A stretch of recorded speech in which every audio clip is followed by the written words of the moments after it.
Bienvenidos a la clase de bacilos gram-positivos aeróbicos. Este grupo bacteriano se subdivide en esporulados y no esporulados según la capacidad de producir esta organela que tengan las bacterias gram-positivas bacilares. Los objetivos de la clase son describir los géneros más importantes dentro del grupo de bacilos gram-positivos aeróbicos, que son géneros Bacillus, Listeria y Corynebacterium. Y de estos géneros analizaremos las especies más frecuentes, sus aspectos estructurales, antigénicos, factores de virulencia, patogenicidad, la epidemiología y el diagnóstico bacteriológico y la sensibilidad antibiótica. Comenzaremos con el grupo de bacilos gram-positivos esporulados, dentro del cual estudiaremos el género Bacillus. Este género se clasifica dentro de la familia Bacilacea y se caracteriza por la formación de organelas endosporas. Estos endosporos o endosporas se forman dentro del citoplasma de la célula vegetativa y ante ciertas señales genéticas que responden al medio ambiente, comienza a condensarse el cromosoma en uno de los extremos, se rodea de la envoltura bacteriana y luego la forma vegetativa muere y queda la espora libre en el medio. Esa espora es resistente y puede persistir durante años, décadas o siglos en el medio ambiente o en superficies animadas también. La espora por sí misma no tiene actividad metabólica y tampoco produce factores de virulencia. Sin embargo, tiene toda la información genética necesaria para que cuando las condiciones sean adecuadas, forme la etapa vegetativa de la bacteria, y esta forma de célula vegetativa es la que se multiplica y puede ejercer la patogenicidad. Las esporas en la bacteria no se tiñen con la coloración de Gram, por eso, como ven en la foto superior, se pueden ver áreas no coloreadas con el Gram. La espora tiene, además de la información genética y de organela citoplásmica, una envoltura muy particular que le confiere impermeabilidad y la capacidad de resistir a condiciones ambientales adversas. Bacillus está formado por bacilos aerobios o anaerobios facultativos que producen la enzima catalasa y que tienen un amplio rango de desarrollo, entre 4 y 75 grados centígrados. Sin embargo, la gran mayoría son termófilos, pero los que pueden desarrollar a altas temperaturas pueden encontrarse incluso en las corrientes submarinas de agua que se encuentran cerca del punto de ebullición. Por ser los esporos o esporas elementos de alta resistencia ambiental, estos microorganismos en su forma esporulada pueden sobrevivir en el medio ambiente, en los suelos, en animales, en plantas, y esa resistencia es a la desecación, pero también al calor, a la ebullición, a las radiaciones y a desinfectantes. Estos microorganismos del género Bacillus generalmente son organismos ambientales y son muy pocas las especies que tienen poder virulento como para causar enfermedades en el hombre o en los animales. Algunas especies tienen utilización industrial. Por ejemplo, algunas especies de Bacillus producen sustancias que son antibacterianas como bacitracina y las polimixinas. También se usan en la industria para la síntesis de alcoholes, vitaminas, solventes y para la producción de enzimas. Las especies más sobresalientes del género Bacillus son Bacillus anthraci, que es uno de los pocos Bacillus con poder virulento para el hombre. Esta bacteria produce una enfermedad conocida como carbunco y puede afectar a nivel cutáneo, pulmonar o digestivo.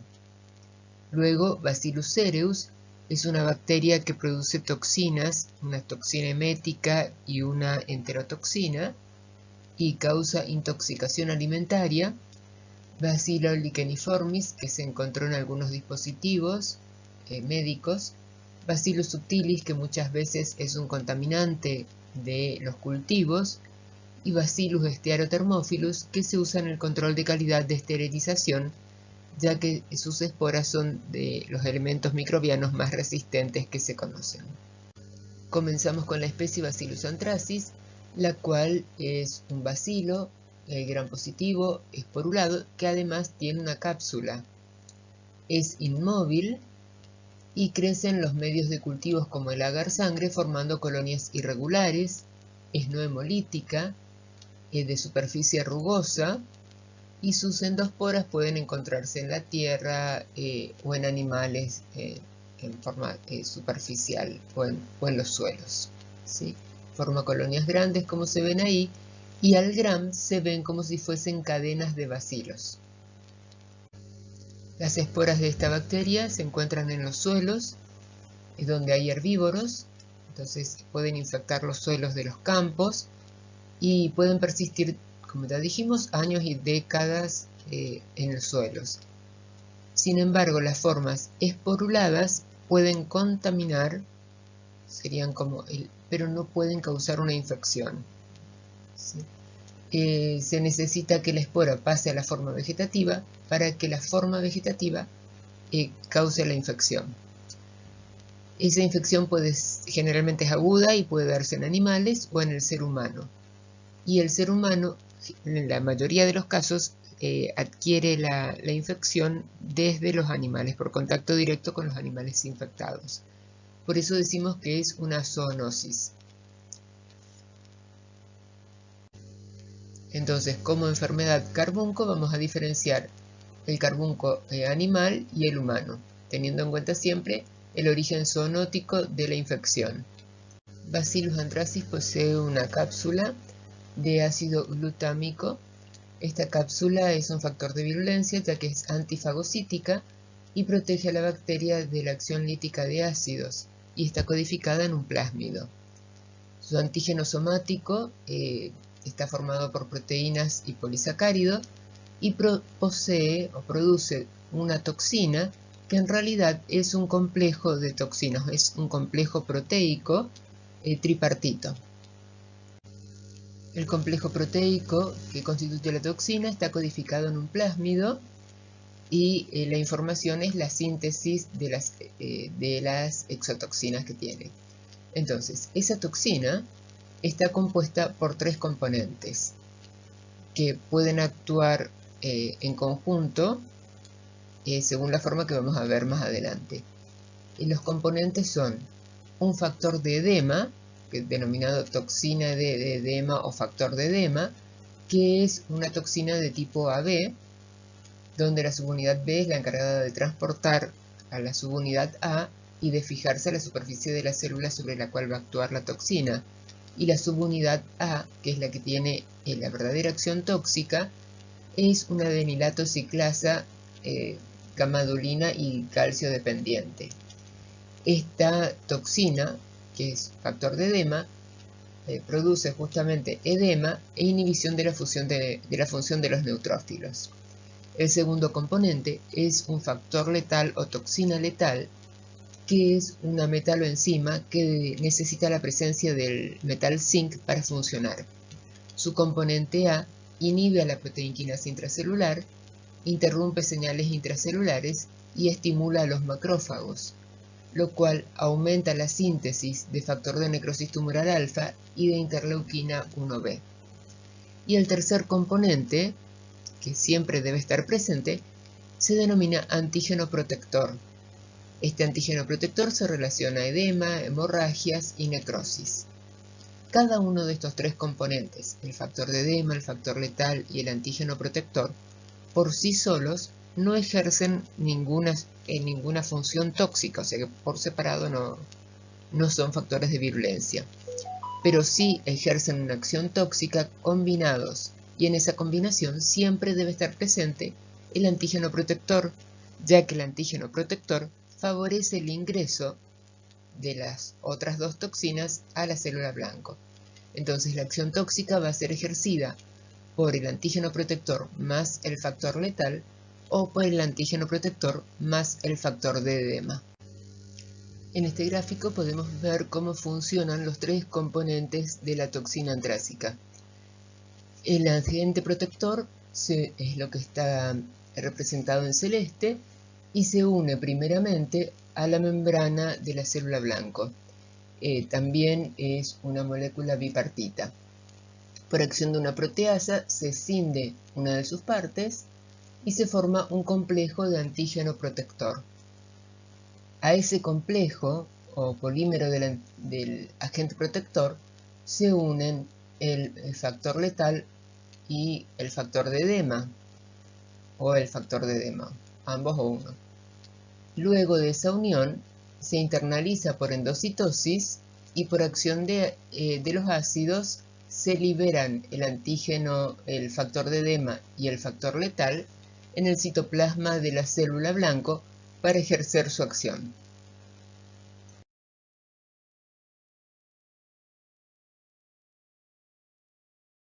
Bacillus anthracis puede ingresar al organismo a través de abrasiones de la piel que estén en contacto, por ejemplo, con los cueros del ganado contaminado o con las reses contaminadas. Ingresa, las esporas pasan a la forma vegetativa localmente y comienzan a producir las toxinas. Esas toxinas van a actuar en forma local, produciendo un edema y las lesiones típicas del anthrax que ya veremos. O puede ingresar por vía inhalatoria para dar una neumonía que generalmente es letal y se conoce también como enfermedad de los estibadores porque se relaciona con la lana de oveja. Estas esporas también se consideran armas de bioterrorismo. Y la forma gastrointestinal se da principalmente en el ganado bovino, ingresa con la pastura contaminada y la toxina y la bacteria invaden la mucosa intestinal. En este caso, la bacteria va a dar una bacteriemia, tanto cuando la infección tiene una puerta de entrada intestinal como cutánea o pulmonar. Y como consecuencia, puede haber una localización meningia. El carbunco cutáneo también se conoce como pústula maligna o carbunco. La vía de infección son las abrasiones o cortes. La enfermedad es más frecuente en personas que acarrean sobre sus hombros, por ejemplo, las reses o medias reses, o que están en contacto con reses contaminadas o cueros contaminados. Sí, a través de las abrasiones o pequeños cortes que hayan en la piel, a veces incluso que se producen por el roce, con los elementos pesados que acarrean las esporas, se generan esas abrasiones y allí entran. Entonces van a ser más frecuentes en las áreas de piel desnuda que estén en contacto con los elementos contaminados, como el rostro, cuello y brazo. Pero estas localizaciones no excluyen a otras. En algunas oportunidades también se han encontrado lesiones de pústulas antrácicas en las piernas, por ejemplo, o en otras localizaciones. Las manifestaciones, en el anthrax cutáneo, localmente en la puerta de entrada va a comenzar apareciendo una pápula. Esa pápula se va a convertir en vesícula. La vesícula se vuelve hemorrágica, luego se necrosa y se cubre de una costra negruzca una vez necrosada. Y esa es la escara. De ahí la bacteria pasa a linfáticos, a la sangre y también va a producir allí toxinas. Entonces el paciente va a tener una toxemia y el edema va a ser eritematoso y duro y el paciente va a desarrollar fiebre. Puede haber una diseminación sistémica, o sea, a otros órganos, como consecuencia de la bacteriemia. La pústula o la lesión antrácica, o la costra, son indoloras, pruriginosas, pero indoloras, y pueden curar al cabo de 2 semanas. El tratamiento se hace con penicilinas naturales, penicilina G, por ejemplo, que elimina fácilmente a la bacteria y con ello disminuye también el edema. El carbunco respiratorio se transmite por vía inhalatoria. Una persona inhala las esporas que están en suspensión en las partículas, en el polvo, en el aire, y eso se da en los estibadores o cargadores de lanas, o trabajadores de la industria de la lana.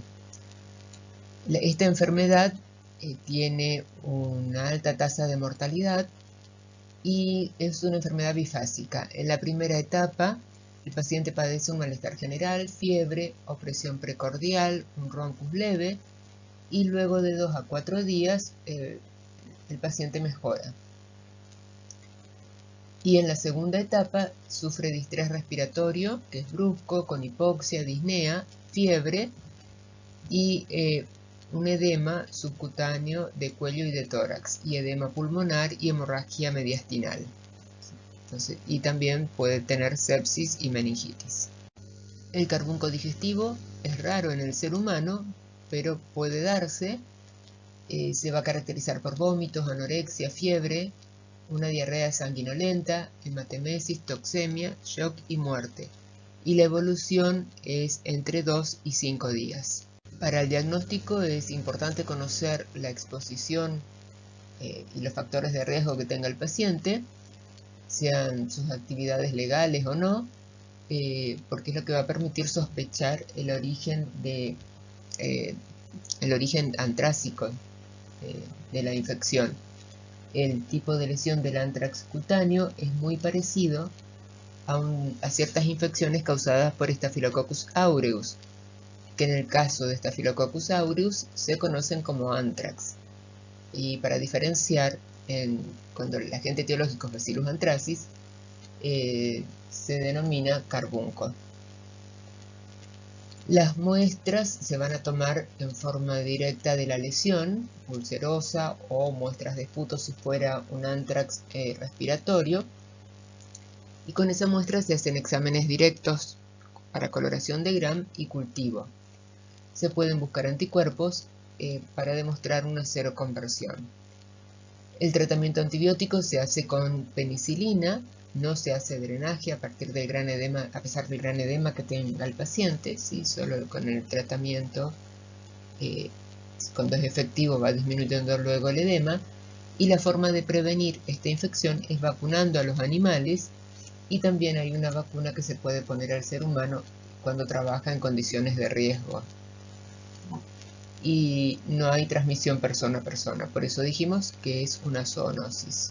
La segunda especie que desarrollamos es Bacillus cereus. También es un bacilo gram positivo esporulado. Bacillus cereus causa intoxicación alimentaria en el ser humano y es un bacilo móvil por flagelos peritricos. Es resistente a los agentes como el cloro, por ejemplo, yodo, y su hábitat es el suelo, el polvo, y puede estar presente en alimentos secos como los granos de arroz, por ejemplo, condimentos, harina, leche. Forma en agar sangre colonias de unos 3 a 8 milímetros, blanco-grisáceas, y son hemolíticas, son beta-hemolíticas, con borde irregular, ondulante, y que tienden a extenderse, y como son rugosas, decimos que tienen un aspecto como de vidrio esmerilado. Se transmite a través de los alimentos y produce una intoxicación alimentaria. Es más frecuente relacionar a Bacillus cereus con alimentos de arroz. Bacillus cereus produce una enfermedad transmitida por alimento que es una intoxicación, y sus factores de virulencia son toxinas. Una es la toxina emética denominada cereulida, que se produce cuando la bacteria está en la fase estacionaria de desarrollo. Esta toxina es termoresistente, puede permanecer activa aunque se exponga a 121 grados durante 90 minutos. Eso hace que si tenemos un alimento contaminado con las esporas, si las esporas pasan a la forma vegetativa y producen la toxina, a pesar de la cocción del alimento, la toxina pueda llegar intacta al tubo digestivo. Entonces va a causar intoxicaciones relacionadas al consumo de carnes, especias, embutidos, sopas. Y esta enfermedad tiene un periodo de incubación corto, porque es una intoxicación, la toxina ya estaba formada, y al cabo de unas 5 horas comienzan los síntomas del paciente. Y duran durante unas 18 a 24 horas, y luego se autorresuelven. Por ese motivo, las enfermedades, las intoxicaciones alimentarias causadas por Bacillus cereus en realidad se subestiman, ya que el paciente generalmente no acude a la consulta y queda sin diagnóstico. El segundo factor de virulencia de Bacillus cereus es otra toxina, pero en este caso es diarreogénica. Es una citotoxina K, no hemolítica, y esta, a diferencia de la anterior, se produce durante la fase de desarrollo exponencial o logarítmico de la bacteria. Y es una toxina termolábil que se inactiva a 60 grados. Va a dar una diarrea acuosa con dolor abdominal y se trata de una toxoinfección con un periodo de incubación de 6 a 16 horas y un periodo de desarrollo de la enfermedad de 24 horas, por lo cual generalmente pasa sin diagnóstico. Para hacer el diagnóstico certero de esta como de otras enfermedades transmitidas por alimentos, hay que aislar la misma cepa bacteriana del alimento sospechoso y de la vómica o de las heces del paciente. Si no se aísla de los dos sitios, hay que aislar el microorganismo que es sospechoso del alimento o de las heces o vómicas del paciente, solo de una de las muestras, pero eso se debe correlacionar con una cepa de Bacillus cereus que tenga un serotipo de alta prevalencia y relación con enfermedades transmitidas por alimentos. Y el tercer concepto para hacer el diagnóstico es el aislamiento de Bacillus cereus del alimento sospechoso y la detección de toxinas mediante pruebas serológicas o biológicas. Las intoxicaciones por Bacillus cereus, como ya dijimos, generalmente no reciben un tratamiento específico, solo la rehidratación y algún tratamiento sintomático de ser necesario, ya que generalmente se autolimita. La forma de prevenir es la cocción y almacenamiento adecuado de los alimentos, aunque si el alimento se adquiere ya contaminado, va a ser muy difícil evitar la enfermedad emética, porque recordemos que la toxina emética es termoestable. Los bacilos grampositivos no esporulados aeróbicos comprenden un grupo amplio y diverso de microorganismos que en el ser humano generalmente forman parte de la microbiota habitual de las mucosas de orofaringe y de intestinos, y también pueden encontrarse a nivel vaginal.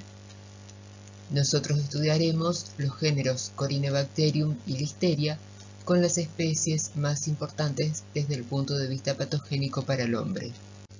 El género Corynebacterium se clasifica dentro de los actinomicetales, y dentro de este grupo de actinomicetales hay una serie de especies y microorganismos no bien clasificados y otros que están en vías de clasificarse en forma más correcta desde el punto de vista taxonómico. Por ahora hay un grupo denominado Nocardioforme. Este grupo Nocardioforme se caracteriza porque en su pared, que es una pared de bacteria tipo bacteria gram positiva, además del peptidolicán hay ácidos micólicos de diferentes longitudes y complejidad desde el punto de vista químico. Según la característica de estos ácidos micólicos, las bacterias pueden teñirse con la coloración de Ziehl-Neelsen con una mayor apetencia por la fucsina o menor. Los que tienen mayor apetencia por la fucsina y ácidos micólicos más largos y más complejos son los del género Mycobacterium, seguidos por Nocardia, que ya se estudiaron en otra clase, y hoy veremos a Corynebacterium. El género Corynebacterium, si bien está dentro de este grupo Nocardioforme, tiene sus características de pared, por las cuales prácticamente no se tiñen con la coloración de Ziehl-Neelsen. Las especies de Corynebacterium forman parte de la microbiota habitual en el ser humano y cuando se aíslan de muestras clínicas generalmente son contaminantes. Sin embargo, existen especies que tienen factores de virulencia importantes y que puede formar parte de la microbiota habitual, pero que también pueden causar patologías. Entre ellas, Corynebacterium diphtheriae. Corynebacterium diphtheriae es la causa de la difteria, es una bacteria inmóvil, no capsulada, y tiene forma de masa, como que uno de sus extremos es más redondeado y más grueso que el otro, y se dispone en forma de letras chinas o V, y eso le da una morfología característica que permite clasificar a los bacilos grampositivos en forma general como corineformes cuando adoptan esta disposición similar a la de Corynebacterium diphtheriae. Es una bacteria aerobia o anaerobia facultativa y como otras corinebacterias produce la enzima catalasa. Tiene un antígeno que es específico de grupo. Y cuando se tiñen con la coloración de azul de metileno o azul de Loeffler, aparecen como unos gránulos metacromáticos que es típico de esta bacteria. Desarrollan medios de cultivos que son selectivos y diferenciales como el medio de Loeffler y de telurito. Corynebacterium diphtheriae y otras pocas especies bacterianas reducen el telurito de potasio a teluro como metal, y este metal toma un color, es de color negro. Entonces, cuando Corynebacterium diphtheriae y estas otras especies bacterianas desarrollan en medios que tienen telurito de potasio, como el de Loeffler o el medio con telurito, desarrolla formando colonias negras. Según sus características biológicas, Corynebacterium diphtheriae se clasifica en 4 biotipos: Mitis, Intermedius, Gravis y Belfanti. Los 3 primeros son los que se asocian a la enfermedad difteria y son productores de la toxina diftérica, que es el principal factor de virulencia de esta bacteria. Mientras que Belfanti raramente se ha clasificado, se ha asociado a una enfermedad. Sin embargo, existen publicaciones en las que Corynebacterium diphtheriae, biotipo Belfanti, se presenta como el agente causal de enfermedades, pero diferentes a la difteria. Corynebacterium diphtheriae es una bacteria que no invade los tejidos. Puede colonizar la mucosa respiratoria o la mucosa orofaringea, pero queda como un colonizante, no invade la mucosa.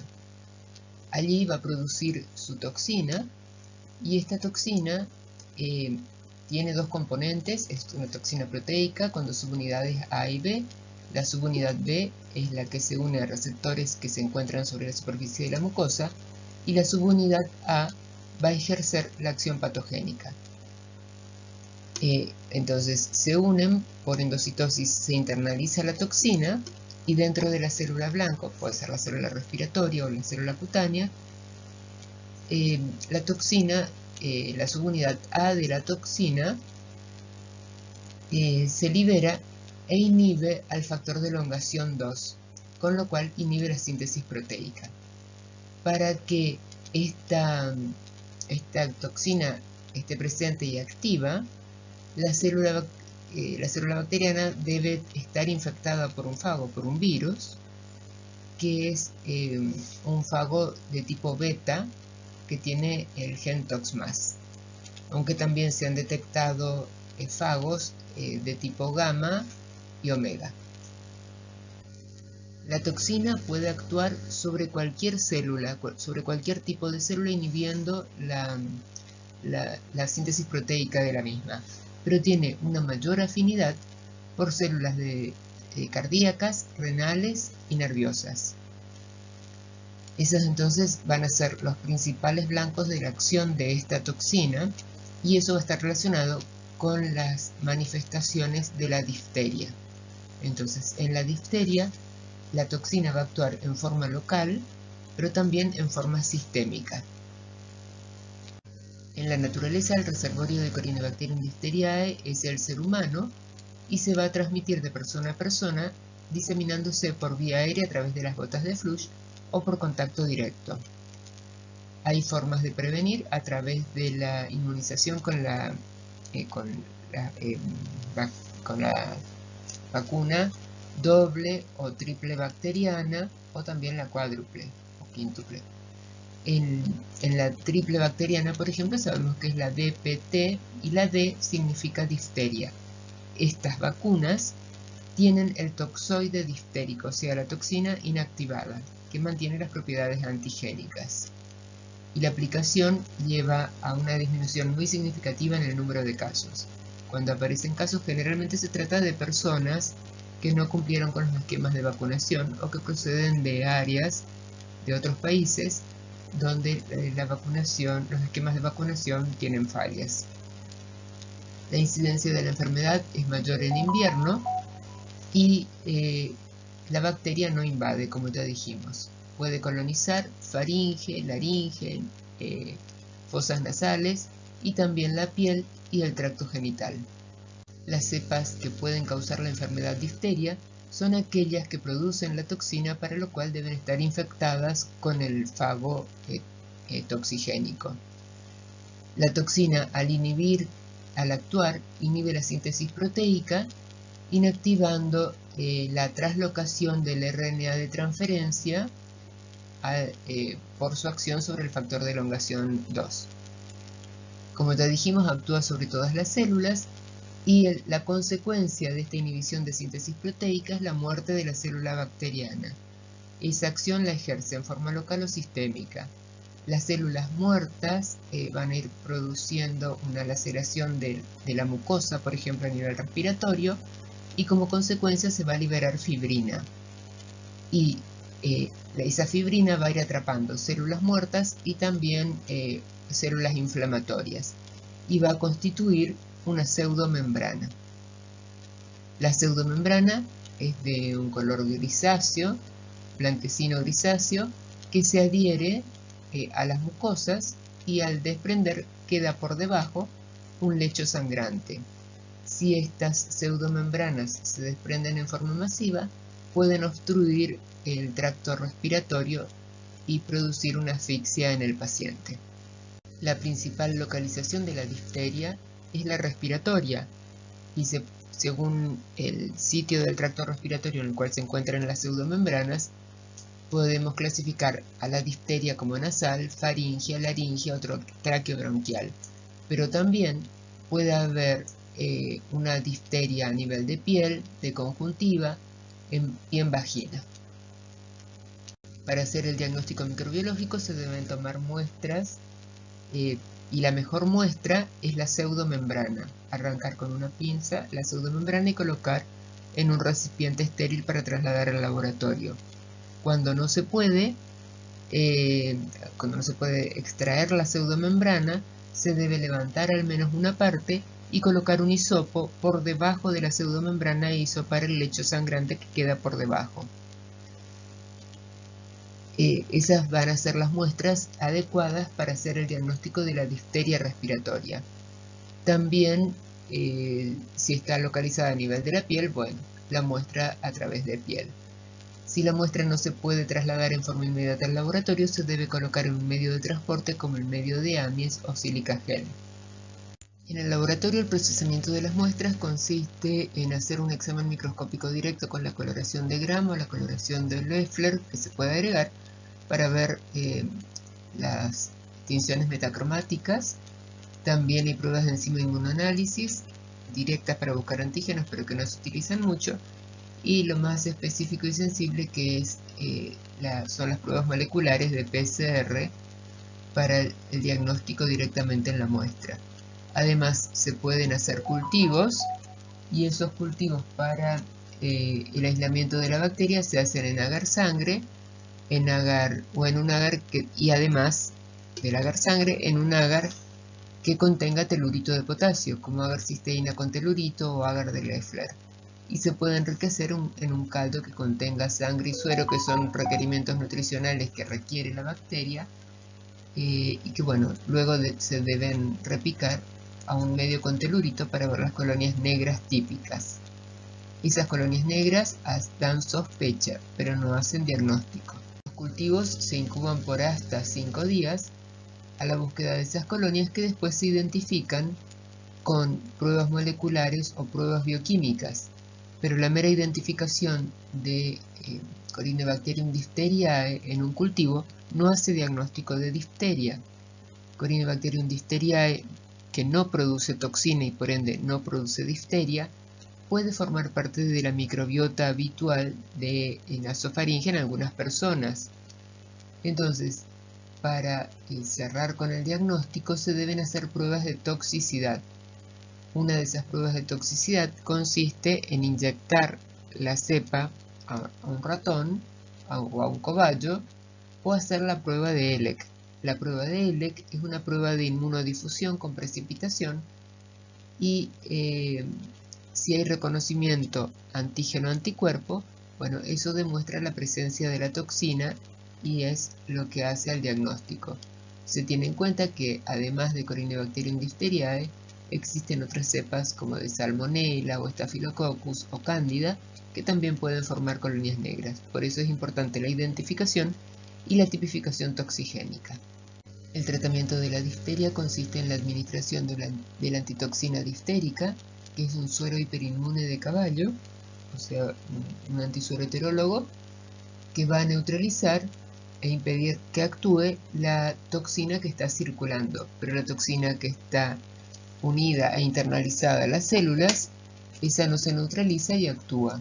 Además, se administran antibióticos como penicilina y si el paciente es alérgico, se administra eritromicina para eliminar a las bacterias que están. La profilaxis es a través de la vacunación con la vacuna triple bacteriana o cuádruple y los refuerzos con la doble. Se encontraron otras especies de Corynebacterium que también pueden producir en algunas oportunidades la toxina diftérica. Estas son Corynebacterium ulcerans y Corynebacterium pseudotuberculosis. Sin embargo, estas causan enfermedades y se aíslan de animales, y no es frecuente encontrarlas en el hombre. Corynebacterium urealyticum es una especie de Corynebacterium que fue adquiriendo importancia con el tiempo y se la relaciona sobre todo con infecciones urinarias. Y estas infecciones urinarias causadas por Corynebacterium urealyticum muchas veces van con la formación de cálculos en las vías urinarias o cálculos que se incrustan, por ejemplo, en las paredes de la vejiga. Esto se debe a que la bacteria produce una enzima ureasa que hidroliza la urea, genera amonio y se alcaliniza la orina, y a pH alcalino precipitan ciertos cristales como los de fosfato amónico magnésico. Entonces, esa ureasa es un factor de virulencia importante.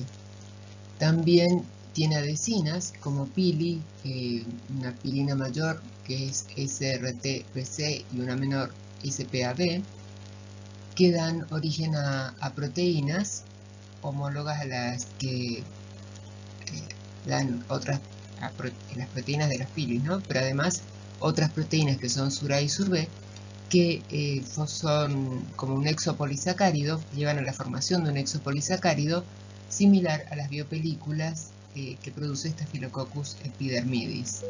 Y esto hace que la bacteria se adhiera más, formando esas biopelículas sobre dispositivos médicos y también sobre mucosas, y eso ayuda a evadir al sistema inmune del huésped. Las orinas van a tener un pH alcalino, leucocituria, hematuria y la presencia de los cristales. Otras infecciones que puede causar esta bacteria son endocarditis, bacteriemias y neumonías, aunque con menor frecuencia que las infecciones urinarias.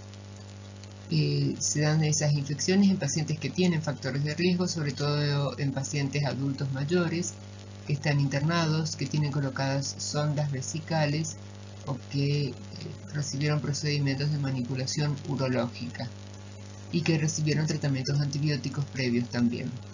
Es importante tener en cuenta Corynebacterium urealyticum, ya que es una bacteria que tiene altos niveles de resistencia a los antibióticos betalactámicos y a los aminoglucósidos, pero tienen una alta sensibilidad, al menos hasta ahora, a vancomicina, teicoplanina, linezolid, que serían los antibióticos más indicados, ya que hay otros como las quinolonas floradas, macrólidos, rifampicinas y tetraciclinas que tienen una actividad variable. Por lo tanto, para poder utilizarlos se deben hacer previamente pruebas de sensibilidad antibiótica. Otra especie que cobró importancia es Corynebacterium jayceum. Esta es otra bacteria que puede adherirse a dispositivos, por ejemplo a catéteres venosos o catéteres arteriales, y a través de ello causar infecciones relacionadas a estos dispositivos, por ejemplo una bacteriemia o sepsis, ¿sí? Y también meningitis y endocarditis en válvulas protésicas. Las infecciones causadas por Corynebacterium jayceum se dan sobre todo en pacientes inmunocomprometidos y que están hospitalizados. Es una bacteria que puede ser multiresistente a los antibióticos y en general es sensible a la vancomicina, al linezolid, tigeciclina, daptomicina y tetraciclina. Aunque se describieron también infecciones urinarias que fueron tratadas con nitrofurantoína exitosamente. Listeria es un bacilo gram positivo no esporulado aeróbico que tiene la particularidad de crecer a bajas temperaturas, crece a temperatura de la heladera a 4 grados. Esta bacteria afecta principalmente en los extremos de la vida, en recién nacidos y en adultos mayores, aunque a inmunocomprometidos puede afectar a cualquier edad. Listeria es un género que comprende más de 20 especies, pero la que se destaca en las patologías humanas es Listeria monocytogenes. Es un bacilo gram positivo no esporulado, difteroide, sin embargo no está clasificado dentro de los nocardioformes. Es aerobio, produce catalasa y es móvil. Y esa movilidad se expresa tanto a temperatura ambiente como a 4 grados, que es una temperatura a la que también puede crecer. Y eso se utiliza para hacer más selectivos, digamos, los cultivos, porque a 4 grados son muy pocas las bacterias que crecen. Tiene un antígeno somático y un antígeno flagelar que permiten caracterizar en serogrupos.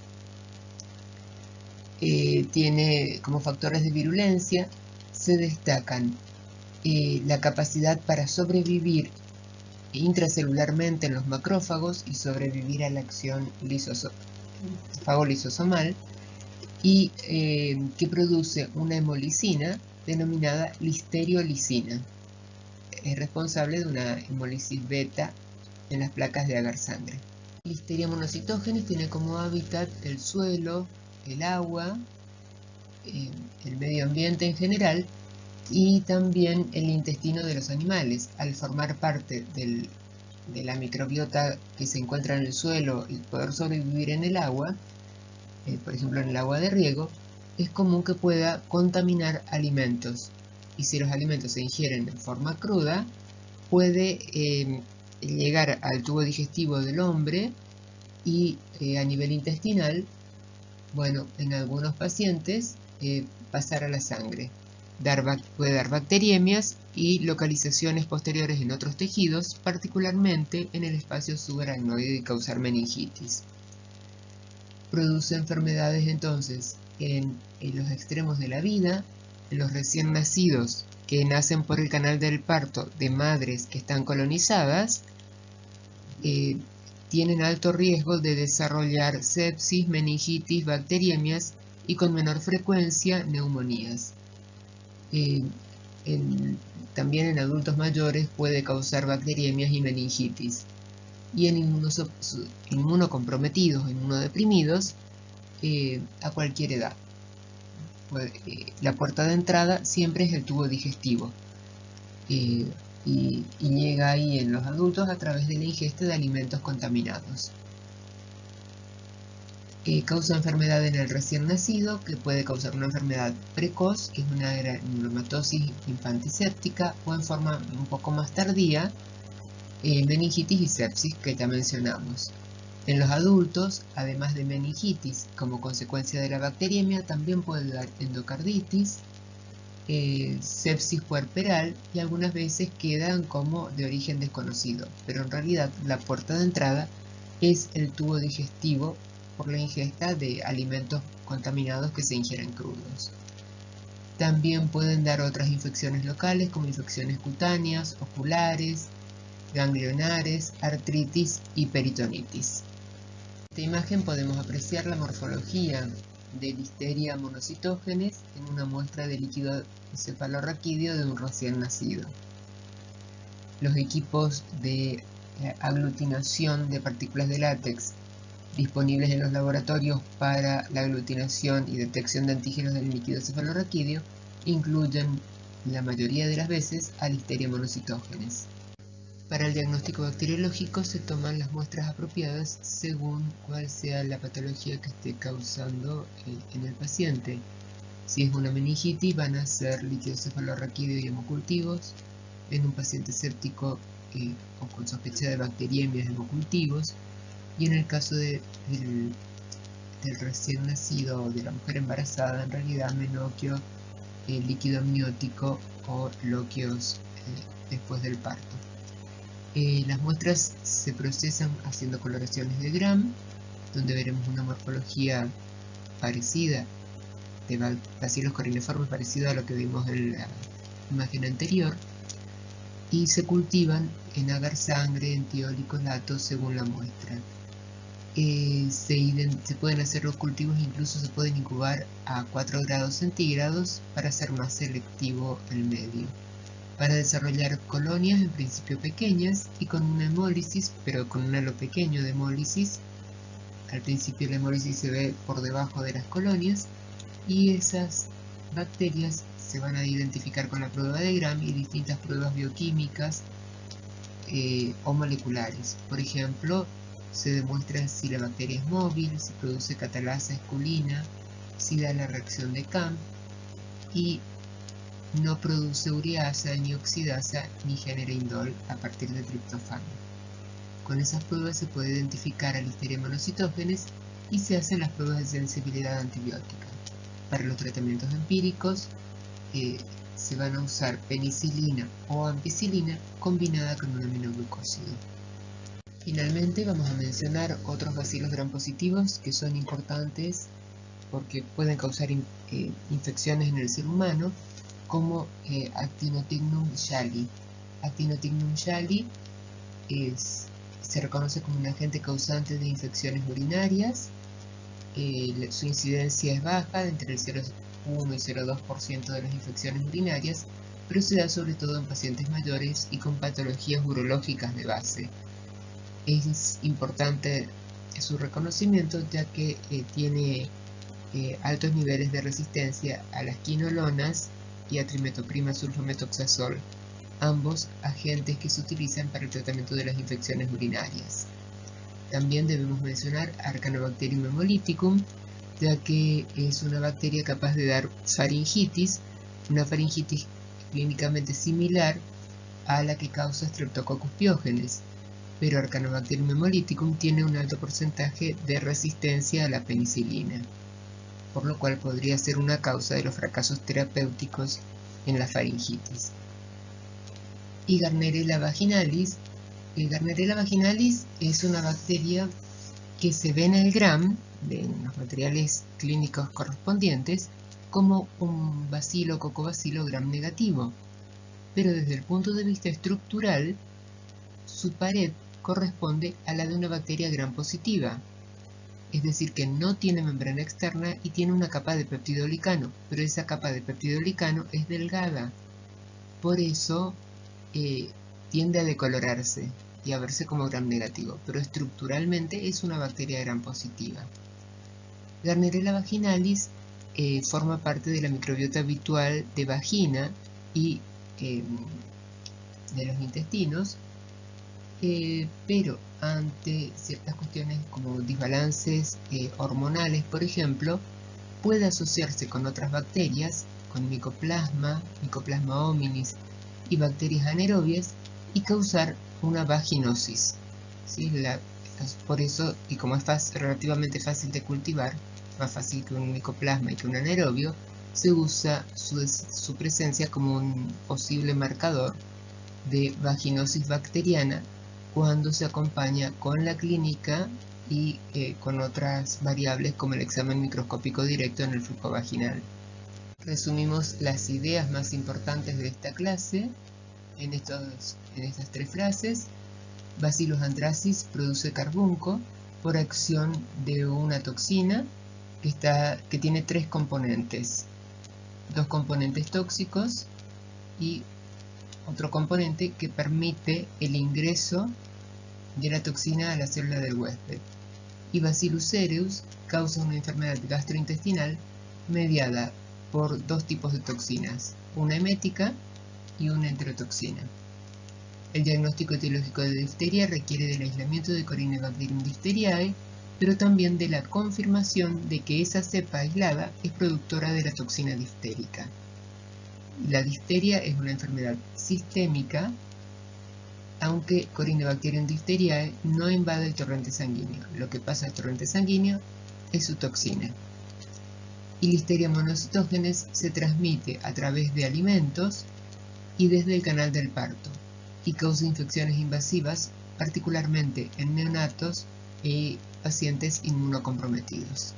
Las pautas para su trabajo individual que deben presentar en la página son: señale las formas de prevención de las siguientes enfermedades: carbunco, difteria y listeriosis. ¿Cómo se hace el diagnóstico etiológico de difteria? ¿Y cuáles son los antibióticos activos frente a Listeria monocytogenes? Les envío mis cordiales saludos y los espero en el próximo tema.